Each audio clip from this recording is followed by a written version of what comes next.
السائل يقول: كنت في نقاش مع أخي بخصوص مشكلة ما، وحلفت أثناء النقاش وقلت: الله يأخذ ابني إن كنت كاذب. يقول: وبعد الانتهاء من النقاش تفكرت وندمت على ما قلت ندما شديدا، فهل يجوز الحلف بذلك؟ وهل علي كفارة؟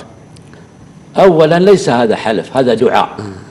هذا يدعو على نفسه، مثل يقول: الله يجعلني حادث سيارة، الله يجعل ولدي يرشد، الله يجعل مثلا أني ما أتوفق في عملي، الله يجعلني مثلا في النار، وهكذا. وهذا دعاء الإنسان على نفسه.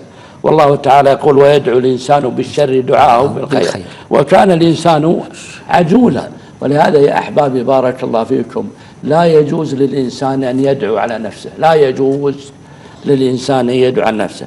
فهذه المرأة وهذا الرجل الذي قال هذا الكلام حرام عليه، يقول حرام يدعو على نفسه، لكنه ليست يمين ولا فيها كفارة، ليست حلف وليس فيها كفارة، بس فيها استغفار.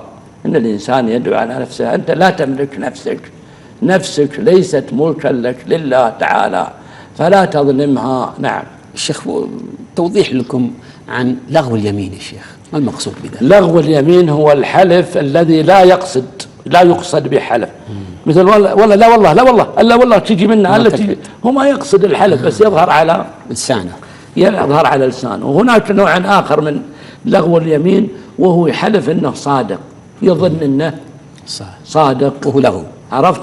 وهو اصلا يا طويل العمر مخطي. مثلا يا طويل العمر يقول شو اسمه، هذه مثلا من هي سيارته؟